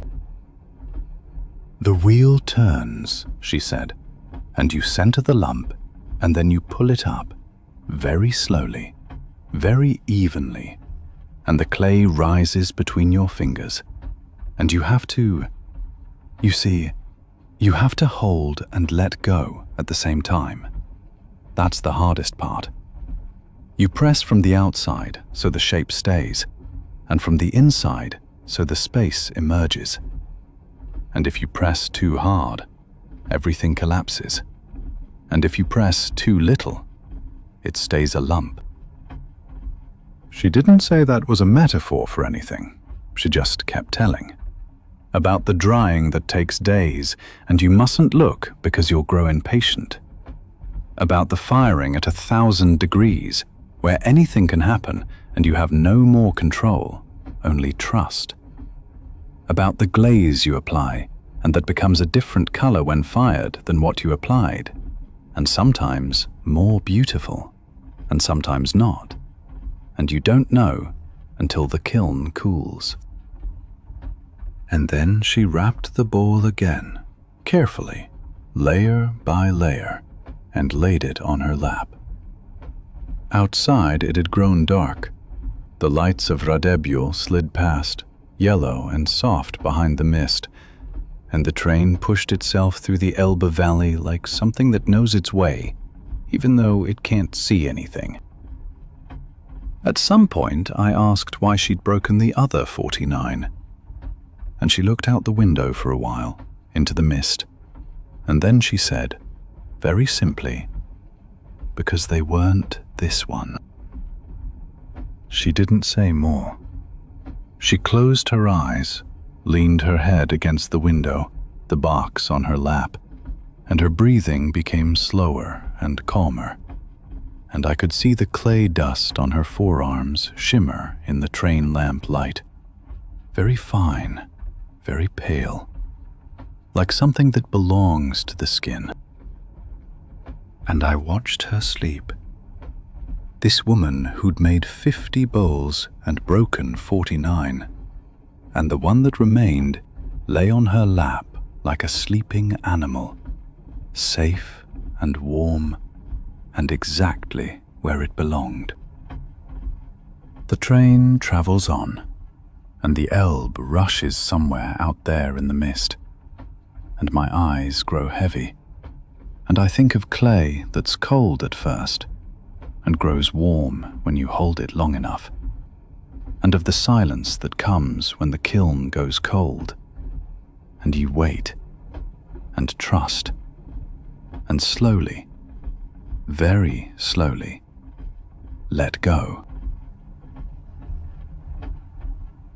I met the Barge Woman on the line from Lier to Emden, on one of those warming April days when the spring light turns golden over the river dikes, and the air smells of river water and tar and the green hinterland. She sat across from me with the quiet, wise look of someone who has truly known the water their whole life, really and completely. I've been captaining my barge on the Ems since I was 17 years old, she said directly. It's a flatboat, perfect for rivers, not for the open sea. The Ems is my home, my path, my whole life. I transport freight from Lier to Emden, or sometimes far up the Ems into the city. Everything that's heavy and voluminous, cargo too valuable or too large for normal wagons, I carry it in my barge. She described the boat with an unmistakable, deep love. The barge is flat, she said. The ships are wide, not particularly long. That means we can travel in very shallow water where large commercial ships could never go. The Ems isn't deep everywhere. The Ems varies, sometimes deep, sometimes very shallow. In the shallow sections, only real barge captains can work and travel. It's very old work, she said with nostalgia. Hundreds of years, perhaps 1,000. People travel with flat boats on the Ems, bringing goods from place to place, using the river as a road. My family has done this for a long time. My father was a barge captain, my grandfather, my great-grandfather, all barge captains. I'm perhaps the last barge captain still working on this river. She described the complicated rhythms of the water, how absolutely important it is to know when the tide comes, when the ebb begins, how long the water levels last. The barge doesn't need much water, but not too little. At ebb, you sometimes can't travel if you don't know where the dangerous shallow places are. The knowledge is in my bones, she said. I feel the ebb in the water. I know the rhythm like my heartbeat. In spring, the Ems comes alive and wild, she said. Cold meltwater comes from the rivers up in Germany and Holland. The river grows wider, stronger, faster, more unpredictable. Barge captaincy becomes much more difficult and risky. The current is much stronger, but also so much more beautiful. Spring makes everything more beautiful, alive, full of possibility. The air is warmer, the sun shines longer, and the river looks golden and fiery at sunrise. She told of great heavy loads she'd transported over the years. Tree trunks from the forests, stones for building, grain from farmers, metal. Everything heavy and voluminous that fits on the barge. Sometimes the cargo is even goods from abroad, imported over the sea. Everything happens on the Ems. The small, flat river is like a great, important artery of trade and human life. It's definitely not easy or safe work, she said quietly. The EMS can be very unpredictable and dangerous for the careless. The current can suddenly grow strong when the meltwater comes. The weather can change quickly and dramatically. Heavy and unbalanced cargo can tip and suddenly capsize the whole barge. You must always be careful, always present with all your senses and instincts. I've had many difficult and truly dangerous moments on the EMS in my life, but I've never gotten into blind panic. The river and I, we've understood each other a long time now, for 50 years. She spoke of her crew, the faithful men who work on the barge with her every day. It's real deep teamwork, she said. The barge doesn't sail alone. Impossible. One man can't do this alone. It takes several strong, experienced hands to load the heavy cargo properly, to steer the barge safely, to travel safely on unpredictable rivers. I trust my men completely and unconditionally. Some have worked with me on this beloved barge for many years. In April, when spring slowly comes, it's especially beautiful and magical on the Ems, she said with dreamy joy. The willows along the bank turn green and delicate. The birds come back from their far winter quarters. The sun shines longer in the sky and gives warmth. The air smells wonderfully of damp earth and new sprouting life and hope. And the Ems itself grows more beautiful and alive and faster. The light on the water is golden and red and orange at sunrise. That's my most beloved time of the whole year, when I'm truly happiest. She also told how few barge captains remain on the Ems nowadays. Most young people don't want this work anymore. They say it's too strenuous, too physical, too unsafe, too old, too dirty. They want safe office jobs. They want security and insurance. They want to live in the city. But there are still barge captains needed, she said. There are still people needed who have that old river knowledge, the knowledge not found in books. I tried to teach my son, she said with deep pain. I wanted him to take over the barge, to carry on the tradition. But he didn't want to. He wanted away from the Ems, away from Lear, away from the river and the old life. I understood that. The world draws young people elsewhere, to computers, to cities.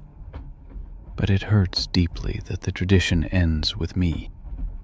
The Ems will always exist, she said quietly. The Ems will flow long after I'm dead, but it won't have barge captains anymore. Or perhaps a few old ones like me, but no young ones to pass on the knowledge. That's sad, but it's also life. The Ems will flow on after I'm gone, she said, quietly and accepting. Perhaps other barge captains will travel, or perhaps just a few old men. The Ems won't stop existing, of course. The river will always flow. But I'll probably be the last true barge captain on this barge. That's okay. That's just life, history, the world changing. But there's real beauty in that too, she said. That I'm the last. I'm the end point of a long and honorable history. I carry all my great-grandmothers and grandmothers and mothers in my body and spirit when I travel on the Ems. Their old, strong hands guide my barge through the water. Their entire experience and knowledge is preserved in my body. The train approached Emden, the city by the sea at the mouth of the Ems. "I'm almost home," she said with visible relief. "In Emden lies my boat, my beloved barge. My true home is on the water, not on dry land. The train is beautiful, fast, comfortable, civilized, but my true, deepest home is the Ems, the barge, the living water that carries me and has known me for so many years." And the train rolls on, wheels rattling in the rhythm of flowing water. And through the window, I already see the Ems flowing silver and golden in the evening sun. And I still hear the splashing of water against the barge, the cries of gulls and terns. And my eyes grow heavier and heavier, and I dream of flat boats and heavy cargo and the river arteries of the world, and of strong women carrying old, forgotten knowledge, and of the Ems that flows eternal. And everything grows soft and moist and gentle and quiet, like a quiet old river going home. And as the train rolled on through the night, clack, clack, clack, clack, I noticed my thoughts growing slower, the images in my head growing softer, the edges becoming blurred. The voices I'd heard became a gentle humming, a humming like distant bees, or like an old song heard as a child and now only half remembered. The warm air in the carriage wrapped around me like a blanket, and I felt my shoulders slowly dropping, the day's tension falling away from me piece by piece, like leaves falling from a tree, without hurry, without sorrow. The train rolled gently on, and outside the world had grown quite dark. Just a few lights in the distance, solitary windows where others too were settling into sleep. I thought about all the people in the world at that moment, each in their bed, their compartment, their room, and how we were all part of one great, quiet movement, a movement towards sleep. The rhythm of wheels on the rails, clack, clack, clack, clack, clack, clack, was like the breathing of some large, friendly creature carrying us all together through the dark, through time. I met the Ropemaker on the line from Bremen to Bremerhaven, on one of those first mild April days when the light over the Wadden Sea turns golden and the air smells of harbor and industry and salt water and possibility. She sat across from me with thick, strong hands and powerful presence, the eyes of someone who works with real things, who has changed the world with their hands. "It's a dying trade," she said without preamble. "Most ropes are now made in big factories in China, with machines, quickly, cheaply. But there are still people who make hand-twisted rope, the real stuff, the real material. That's my workshop in Bremerhaven at the harbor. There I still make rope the way my great-grandfather did, the way my grandfather did, the way the masters before me." She spoke of her workshop with a mixture of pride and nostalgic sadness. "It's small, very small," she said. "In an old warehouse at Bremerhaven Harbor. The tools are old tools, some over 100 years old, passed down generation to generation. But they work better than any modern equipment, better than any new machine. You can't do with machines what my hands do, what the hands of the masters before me have done." She showed me her hands with quiet pride. Large, deeply scarred from decades of work, incredibly strong and muscular. "These aren't delicate white office hands," she said with a crooked smile. "These are real working hands, hands that twist ropes, real ropes people can trust, ropes you can stake your life on. Look," she said, pointing to long, deep scars on her forearms and palms. "These are from the fibers, from the roughness of the raw material. Hemp ropes can scratch your hands, they can cut, they can make you bleed. But that's the price you pay when you practice real craftsmanship, when you demand quality."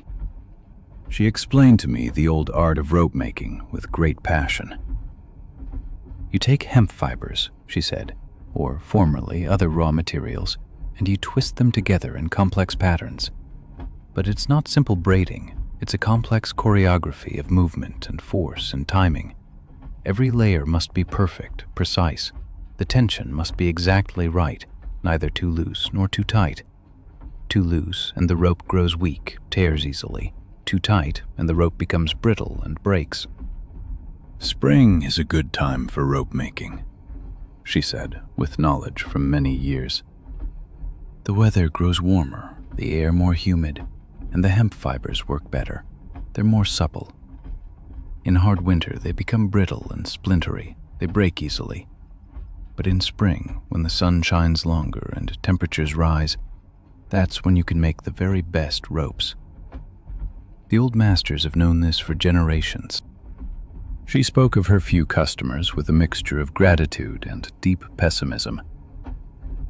There are still old fishermen who want real hemp rope, who understand that cheap isn't good, that quality matters. There are still small traditional ships built the old way that need real ropes. There are still people who understand that handmade is better, that it lasts longer, that it's more reliable when it counts. But fewer every year, fewer and fewer every year. The world likes it fast and cheap and easy, and the world doesn't care about quality or tradition. My father, she said, her voice full of history, didn't want me to do this work. He said it's hard work, no life for a woman. But I wanted it. I was curious about the ropes, about the workshop, about my family's long history. And when my grandfather died, he left me the workshop. With one condition, she said quietly, that I pass on the tradition, that I don't let it die. I'm one of the few women who still make ropes, she said with quiet pride.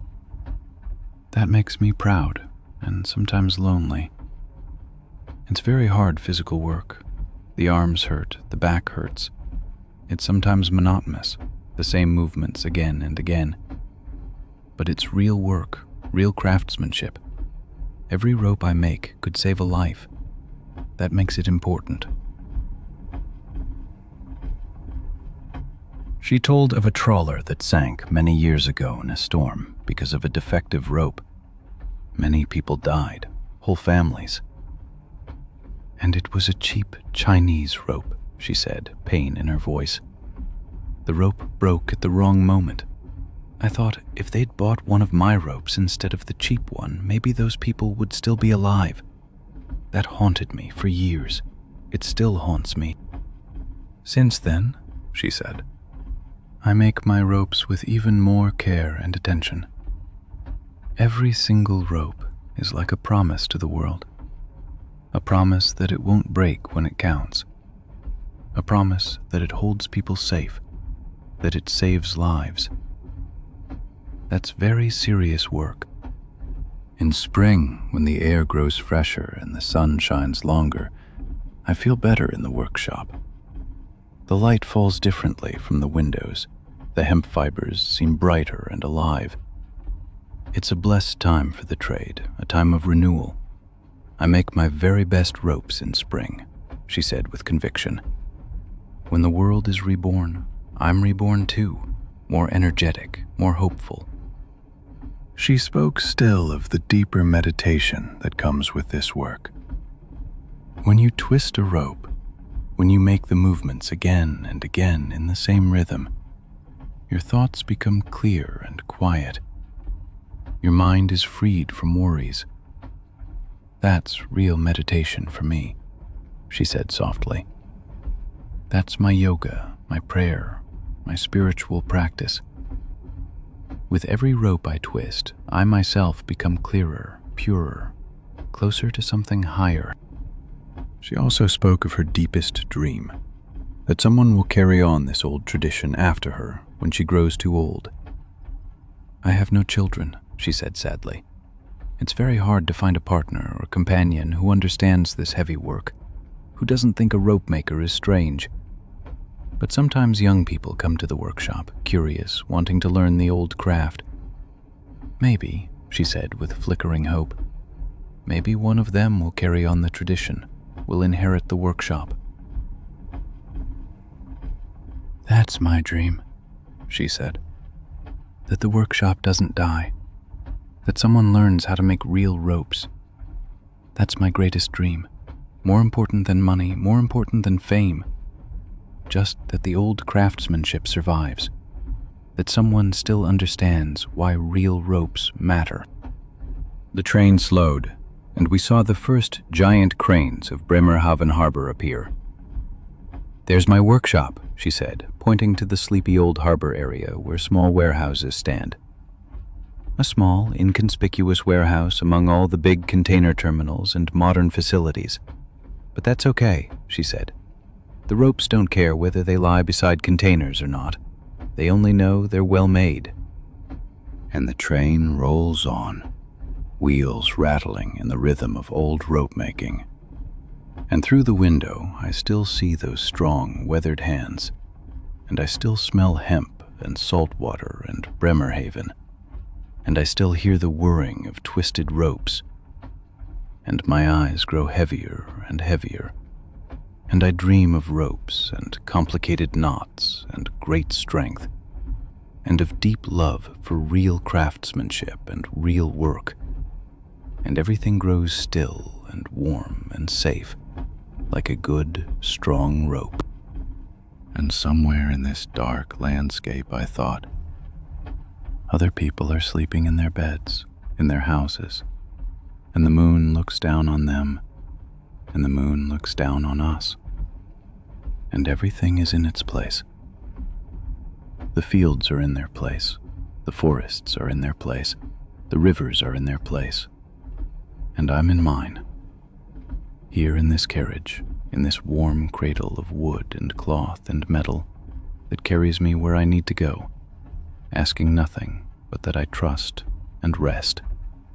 I closed my eyes. Just for a moment, I thought. Just for a moment.